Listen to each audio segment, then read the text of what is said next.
There's a sense of power that you feel and you get when somebody gives you a gun. And it's addicting. And it's difficult to let go of because in that moment, that's everything people work for in the inner city, that respect, that fear. And things went downhill after that. My parents just wanted to give me the opportunities that they didn't have. Because, my grandmother, she came from Puerto Rico here and she was just working a factory job. And she really didn't have any education. I think she only finished the 6th or the 7th grade. So with my mom, her idea was my son is going to go to school. But at the same time, I realized in order for me to go to school, I have to survive in the Bronx. It's a difficult environment to survive in when you go to school, when you wear a uniform. You don't follow those codes that other people follow. It was very dangerous because most of the kids who went to public school wore regular clothes, but when you wear a uniform, you're considered to be somebody who embraces school and weak, so we stood out.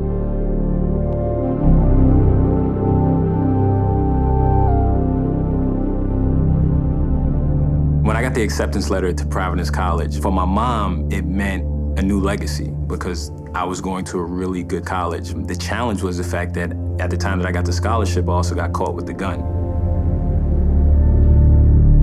My cousins were big-time gangbangers and I wanted to be a part of the neighborhood.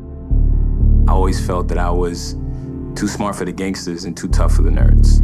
I cracked under the pressure. I got swayed into becoming a gangster, even though I wasn't. This one particular night, somebody giving me the gun and saying, hey, listen, there's a situation.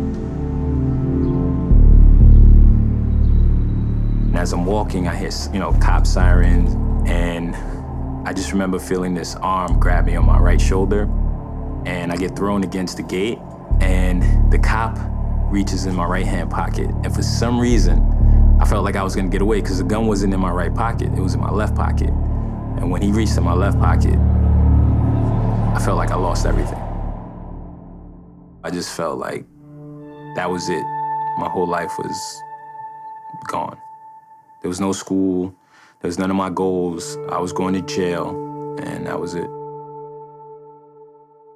Going into the courtroom to hear the verdict was the scariest time of my life.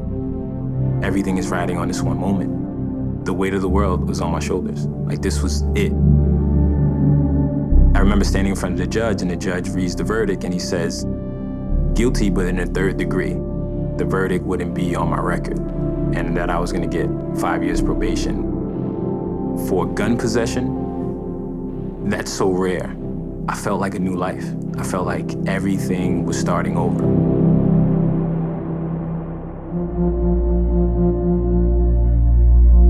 So I left the Bronx 2006, and I never went back. Providence College became the best place for me.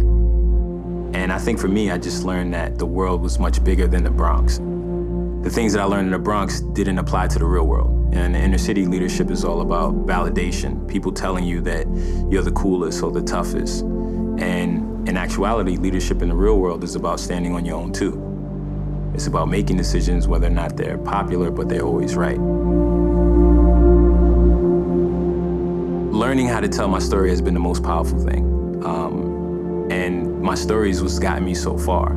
A part of my story now is the fact that I'm working on a gentleman's retreat. Like, that's what drives me. And the gentleman's retreat is all about taking inner city kids from the Bronx and bringing them to Providence College, much like I did, and helping them get through the process of learning what it is to be successful and learning how to get out of those ideologies that the Bronx gives them. So the gentleman's retreat just started off with an idea. I said I wanted to make change for these kids. And to see an idea turn into something real it's amazing. This is still like surreal, Because I remember feeling like I had no hope, no options whatsoever. That feeling of losing it all, You go through a particular journey because you have certain goals and you have to gain these experiences in order to inspire. I don't know, I think that I'm crazy enough to think that I can change the world, and that's what I want to do.